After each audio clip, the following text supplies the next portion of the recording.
Government 50-60 ರೂಪಾಯಿ charge ಮಾಡ್ತೀವಿ first. ಗೊಂದಲ ಆಗ್ತಿದೆ, ಆಮೇಲೆ ಆ ಸ್ಟೂಡೆಂಟ್ಸಿಗೆ ಸರಿಯಾಗಿ ನಡ್ಸ್ಕೊಳ್ತಾ ಇಲ್ಲ ನಾನೇ ಹೇಳ್ಬಿಡ್ತೀನಿ. ಭಾಳ ಒಳ್ಳೆ ಪ್ರಶ್ನೆಯನ್ನು ಕೇಳಿದಿರಿ. RTE ಈ ರಾಜ್ಯಕ್ಕೆ ಮರುಸ್ಥಾಪನೆ ಆಗಬೇಕು ಅಂತ ಹೋರಾಟ ಮಾಡ್ತಾ ಇರೋ ಸಂಘಟನೆ ರಾಜ್ಯದಲ್ಲಿದೆ ಅಂತಂದ್ರೆ ಅದು ಇದೊಂದೇ ಸಂಘಟನೆ, ಕೃಪಾ ಸಂಘಟನೆ. ಸೊ ಇನ್ನೊಂದು ಸಂಘಟನೆ ಇದೆ RTE ಬೇಡ ಅಂತ ಹೇಳ್ಬಿಟ್ಟು ಹೋಗ್ತಾಯಿದ್ರು. ಅದು ಯಾವುದು 1,000-1,500 ಶಾಲೆಗಳಂತ ಅದಾವಲ್ಲ, ಆ ಶಾಲೆಗಳು ಮಾತ್ರ RTE ಬೇಡ ಅಂದರೆ ಬಡವರ ಮಕ್ಕಳುಗಳಿಗೆ ನಾವು ಸಹಾಯ ಮಾಡಬಾರ್ದು ಅಂತ. ಅಂದರೆ ಆ ಶಾಲೆಗಳಲ್ಲೇ ಆ ಮಕ್ಕಳುಗಳಿಗೆ ಕಿರುಕುಳ ಆಗ್ತಾ ಇರೋದು. ನಾವು ಸರ್ಕಾರಕ್ಕೆ ಸಂಪೂರ್ಣವಾದಂತಹ ಓಪನ್ ಸಪೋರ್ಟ್ ಮಾಡ್ತೀವಿ. ಯಾವುದೇ ಮಗು RTE ಮಗುಗೆ ಅವ್ರು ತೊಂದರೆ ಕೊಟ್ಟರೆ ಅವ್ರ ಮೇಲೆ ನಿರ್ದಾಕ್ಷಿಣ್ಯ ಕ್ರಮ ಜರುಗಿಸಿ ಅಂತ. RTE ಜಾರಿಗೊಂಡು ಈ ರಾಜ್ಯದಲ್ಲಿ 2012ರಿಂದ 2026ರವರೆಗೂ ಸೊ ಯಾವುದೇ ಕ್ರಮವನ್ನು ಅಂಥ ಶಾಲೆಗಳ ಮೇಲೆ ತಗೊಳ್ಳುವಂತಹ ಧೈರ್ಯವನ್ನು, ತಾಕತ್ತನ್ನು ಈ ಸರ್ಕಾರ ಮಾಡಿಲ್ಲ. ಅದು ದೊಡ್ಡ ದುರಂತ. ಸೊ ನಾವೀಗೇನು ಕೇಳ್ತಾ ಇದ್ದೀವಿ ಅಂದರೆ, ಅವ್ರು ಮೊಸಳೆ ಕಣ್ಣೀರನ್ನು ಸುರಿಸಿದ್ರು 2019ರಲ್ಲಿ. RTEಯನ್ನು ಒಂದು ಅಮೆಂಡ್ಮೆಂಟ್, ರೂಲ್ 4 ಅಮೆಂಡ್ಮೆಂಟನ್ನು ಮಾಡಿಬಿಟ್ಟು ಅದನ್ನು ಸೀಮಿತ ಮಾಡಿದರು. ಬಡವರ ಮಕ್ಕಳ ಬದುಕಲ್ಲಿ ದೊಡ್ಡ ನಾಶವನ್ನು ಸೃಷ್ಟಿ ಮಾಡಿದರು, ವಿನಾಶವನ್ನೇ ಸೃಷ್ಟಿ ಮಾಡಿದರು. ಅವತ್ತು 1,17,000 ಮಕ್ಕಳು RTEನಲ್ಲಿ ಸೆಲೆಕ್ಷನ್ ಆಗ್ತಿದ್ದು, ಈ ಕೇವಲ 3,000-4,000 ಸೆಲೆಕ್ಷನ್ ಆಗ್ತದೆ. ಅದಕ್ಕೆ ಕಾರಣ 2019ರ ಅಮೆಂಡ್ಮೆಂಟು, ರೂಲ್ 4 ಅಮೆಂಡ್ಮೆಂಟು. ಸೊ ಅದರ ವಿರುದ್ಧ ಕೋರ್ಟ್ಗೆ ಹೋಗಿದೆ ಅಂತಂದರೆ ಒಂದು ಸಂಘಟನೆ, ಅದು ನಮ್ಮ ಸಂಘಟನೆ.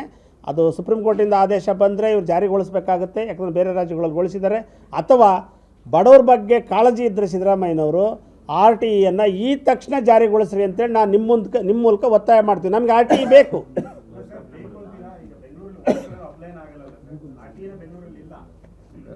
ಸರ್, ಈಗ ರೂಲ್ 4 ಅಮೆಂಡ್ಮೆಂಟನ್ನು ಬಹಳ ವ್ಯವಸ್ಥಿತವಾಗಿ 2019ರಲ್ಲಿ ಈ ಸರ್ಕಾರದಲ್ಲೇ ಇದ್ದಾರೆ. ಪ್ರಮುಖವಾದಂಥ ಖಾತೆ ಹೊತ್ಕೊಂಡಿರೋರು 2000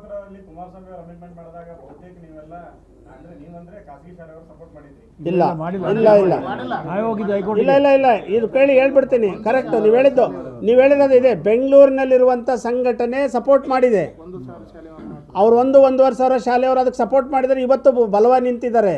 ಸೊ ಅದರ ಸಂಘಟನೆ ಮುಖಂಡತ್ವ ವಹಿಸ್ಕೊಂಡಿರೋರು ಸರ್ಕಾರದಲ್ಲಿ ಒಳ್ಳೊಳ್ಳೆ ಪೋರ್ಟ್ಫೋಲಿಯೋದಲ್ಲಿ ಇವತ್ತೂ ಇದ್ದಾರೆ. ಸರ್, ಬೆಂಗಳೂರಿಗೆ ಅಂತಲ್ಲ, ಅದು ಅಮೆಂಡ್ಮೆಂಟನ್ನು ವಾಪಸ್ ತೆಗಿಬೇಕು. ಇವರಿಗೆ ಬಡವ್ರ ಬಗ್ಗೆ ಕಾಳಜಿ ಇದ್ದರೆ, ಇಲ್ಲ ಅಂದರೆ ನಮ್ಮ ಸುಪ್ರೀಂ ಕೋರ್ಟಿಗೆ ನಾವೇನು ಕೇಸ್ ಹಾಕಿದ್ದೀವಲ್ಲ ಅದು ಆಗಬೇಕು, ಆರ್ಡರ್ ಆಗಬೇಕು. ಇವೆರಡೇ ದಾರಿ ಇರೋದು. ಸೊ ಸಿದ್ದರಾಮಯ್ಯನವರು ನಾನು ಸಮಾಜವಾದ ಮತ್ತು ನಾನು ಬಡವ್ರ ಪರ, ಬಡವರಿಗೋಸ್ಕರ ನಾನು ಕೆಲಸ ಮಾಡ್ತೀನಿ ಅನ್ನೋರು, ಬಡವ್ರ ಮಕ್ಕಳು ಕಾಣ್ತಾ ಇಲ್ವಾ ಸಿದ್ದರಾಮಯ್ಯನವ್ರಿಗೆ ಅಂತ ನಾನು ನಿಮ್ಮ ಮೂಲಕ ಹೇಳೋಕ್ಕೆ ಇಚ್ಛಿಸ್ತೀನಿ. ಅದನ್ನು ಬರುತ್ತೆ ಅಂದರೆ RTEನ ನಾವೇ ಓಪನ್ನ ಸ್ವಾಗತ ಮಾಡ್ತೀವಿ. ನಮಗೆ ಬೇಕು RTE.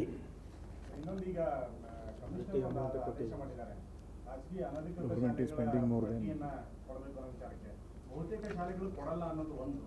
ಮತ್ತೊಂದು, ನೀವು ಸ್ಟ್ಯಾಟ್ಸ್ ಅಲ್ಲಿ ಈ ಇದ್ರ ಮಾಹಿತಿಗಳನ್ನು ಕೂಡ ಹಾಕೋದಕ್ಕೆ ಎದ್ದೆಟಾಗ್ತಾ ಇದ್ದಾರೆ ಅಂತ. ಎಲ್ಲಿ ಭಾಳ ಒಳ್ಳೆ ಪ್ರಶ್ನೆ ಹೇಳ್ರಿ, ಕಂಟಿನ್ಯೂ ಮಾಡಿ. ನಿಮ್ದೇನು ಸಮಸ್ಯೆ? ಈಗ BO ಏನಾದರೂ ಮಿಡ್ಲಲ್ಲಿ ನಿಮ್ಮ ಶಾಲೆಗಳಿಗೆ ಬರ್ತಾ ಇಲ್ವಾ, ಅಥವಾ ಬಂದರೂ ಕೂಡ ಅಲ್ಲಿಗೆ ಮಾಹಿತಿ ಸೋರಿಕೆ ಆಗ್ತಾ ಇದ್ದಾರೆ? ಇಲ್ಲ, ನಾನು ಸ್ಪಷ್ಟವಾಗಿ ಹೇಳ್ತೀನಿ ಈ ವಿಚಾರದಲ್ಲಿ. 2 ವಿಷಯನ ನೀವು ಪ್ರಸ್ತಾಪ ಮಾಡಿದ್ದಾರೆ. ಒಂದು, ಅನಧಿಕೃತ ಶಾಲೆಗಳ ಪಟ್ಟಿ ಅಂತ. ಈಗ 2 ವರ್ಷದಿಂದ ಈ ತಮಾಷೆ ಮತ್ತು ಈ ನಾಟಕವನ್ನು ನೋಡ್ತಾ ಇದ್ದೀವಿ ಸರ್ಕಾರದ.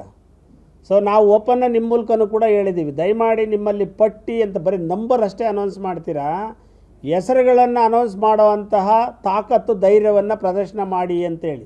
ಇವತ್ತಿನವರೆಗೂ ಯಾವುದೇ ಅನಧಿಕೃತ ಶಾಲಾ ಹೆಸರುಗಳನ್ನು ಅನೌನ್ಸ್ಮೆಂಟನ್ನು ಮಾಡಿಲ್ಲ. ಇದರ ಉದ್ದೇಶ ಏನು ಅಂತಂದರೆ ಒಳ ವಸೂಲಿ ಮಾಡುವಂಥ ಉದ್ದೇಶ. ನಾನು ಓಪನ್ನಾಗೆ ಆರೋಪ ಮಾಡ್ತಾ ಇದ್ದೀನಿ, ಒಳ ವಸೂಲಿ ಮಾಡುವಂಥ ಉದ್ದೇಶ. ಈಗ ಹಂಗಂತ ಲೆಕ್ಕ ತೊಳೆದಾದರೆ 2024ರಲ್ಲಿ 1,000 ಶಾಲೆಗಳನ್ನು ಅನಧಿಕೃತ ಪಟ್ಟಿ ಸೇರಿಸಿದ್ರು. 2025 ಜೂನಲ್ಲಿ 900 ಚಿಲ್ಲರೆ ಶಾಲೆಗಳನ್ನು ಅನಧಿಕೃತ ಪಟ್ಟಿಗೆ ಸೇರಿಸಿದ್ರು. ಹಂಗಾರೆ ಮತ್ತೆ ಈಗ ಅನಧಿಕೃತ ಪಟ್ಟಿ ರಿಲೀಸ್ ಆಗುತ್ತೆ ಅಂದರೆ ಹೆಸರು ಕೊಡಲ್ಲ, ಬರೀ ನಂಬರ್ ಕೊಡ್ತಾರೆ. ಇದ್ರ ಉದ್ದೇಶ ಏನು ಅಂತಂದರೆ ಅವು ಯಾವ ಶಾಲೆಗಳು ಮುಚ್ಚಿಲ್ಲ. ಅದು ಇನ್ನೊಂದು ಹೇಳ್ಬಿಡ್ತೀನಿ, ಅವು ಯಾವ ಶಾಲೆಗಳು ಮುಚ್ಚಿಲ್ಲ, ಒಳ ಒಪ್ಪಂದಗಳಾಗಿದ್ದಾವೆ. ಅಂಥ ಅಧಿಕಾರಿಗಳ ಮೇಲೆ ನಿರ್ದಾಕ್ಷಿಣ್ಯವಾಗಿ ಕ್ರಮವನ್ನು ಜರುಗಿಸಿ, ಇಲ್ಲ ಅಂದರೆ ಹೆಸರನ್ನಾದರೂ ರಿಲೀಸ್ ಮಾಡಿ, ಯಾಕೆ ಅಂತ ನಮಗೆ ಗೊತ್ತಾಗಬೇಕು ಅಂತ ಕೇಳಿದ್ದೀವಿ. ಖಂಡಿತವಾಗುವೆ ಅಲ್ಲೇ ಅಧಿಕಾರಿಗಳ ಜವಾಬನ್ನು ತುಂಬಿಸೋದಕ್ಕೆ ಮಾಡುವಂಥ ತಂತ್ರ ಅಂತೇಳಿ ನಾನು ಆರೋಪ ಮಾಡ್ತಾ ಇದ್ದೀನಿ. ಅಲ್ಲಿರುವಂಥ ಅಧಿಕಾರಿಗಳ ಜೇಬನ್ನು ತುಂಬಿಸುವ ತಂತ್ರ, ಇದು ಭಾಳ ಸ್ಪಷ್ಟ ಆರೋಪ ನಂದು. ಆಮೇಲೆ ಅದಕ್ಕೆ ಸಾಕ್ಷಿ ನಿಮಗೆ ಗೊತ್ತಿದೆ. ಈಗ ಮೊನ್ನೆ ಲೋಕಾಯುಕ್ತರು ದಾಳಿ ಮಾಡಿದಾಗ ಬೆಂಗಳೂರು ಸೌತ್ DDPI ಆಫೀಸಿಗೆ ದಾಳಿ ಮಾಡಿದಾಗ ಅಧಿಕಾರಿಗಳು ಬಹಿರಂಗವಾಗಿ ಅವರು ಫೋನ್ಪೇನಲ್ಲಿ ದುಡ್ಡನ್ನು ತಗೊಳ್ತಾ ಇದ್ದಾರೆ. ಇದನ್ನು ನಾನು 2023ರಲ್ಲಿ 40% ಕಮಿಷನ್ ಆರೋಪ ಮಾಡುವಾಗ ಸೊ ನಾನು ಕೂಡ ಸಾಕ್ಷಿಯನ್ನು ತೋರಿಸಿದ್ದೆ ಫೋನ್ಪೇದ. ಸೊ ಅದು ಮತ್ತೆ ಬಹಿರಂಗ ಆಗಿದೆ, ಸ್ಪಷ್ಟ ಆಗಿದೆ. ಆಯಿತಾ. ಇನ್ನೊಂದು ವಿಷಯವನ್ನು ನಾನು ನಿಮ್ಮ ಪ್ರಸ್ತಾಪ ಆಯಿತು. ಸೊ ಮಾಹಿತಿಗಳನ್ನು ನೀವು ಆನ್ಲೈನಲ್ಲಿ ಅಪ್ಲೋಡನ್ನು ಮಾಡ್ತಾ ಇಲ್ಲ ಅಂಥೇಳಿ. ಆನ್ಲೈನಲ್ಲಿ ನಮ್ಮ ಎಲ್ಲ ಮಾಹಿತಿಗಳನ್ನು ರಿನ್ಯೂವಲ್ ಆಗುವಾಗ ಅಪ್ಲೋಡನ್ನು ಮಾಡ್ತೀವಿ.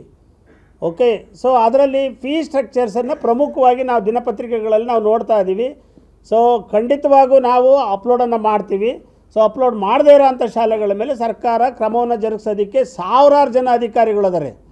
ಸೊ ನಿಮಗೊಂದು ಸ್ಪಷ್ಟ ಹೇಳಬೇಕು ಅಂತಂದರೆ ಗೌರ್ಮೆಂಟ್ ಶಾಲೆಯಲ್ಲಿ ಪಾಠ ಮಾಡುವಂಥ 6,000 ಶಿಕ್ಷಕರನ್ನು ತೆಗೆದು ನೀವು CRP ಮಾಡ್ಕೊಂಡಿದ್ದೀರಾ, ಅವರನ್ನು ಈ ದಾಖಲೆಗಳನ್ನು ವೆರಿಫಿಕೇಷನ್ ಮಾಡೋಕ್ಕೆ ಹಾಕ್ಕೊಂಡಿದ್ದೀರೋ ಅಥವಾ ವಸೂಲಿಗೆ ಹಾಕ್ಕೊಂಡಿದ್ದೀರೋ ಅಂತೇಳಿ ನಾವು ಸುಮಾರು ಸಾರಿ ಕೇಳಿದ್ದೀವಿ.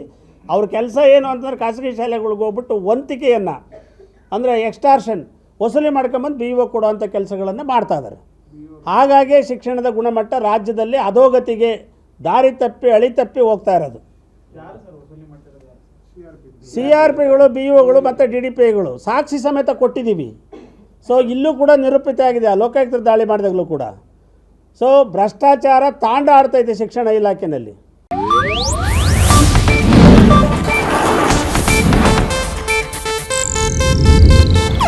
ಇದು ಏಷ್ಯಾನೆಟ್ ನ್ಯೂಸ್ ನೆಟ್ವರ್ಕ್ ಪ್ರಸ್ತುತಿ.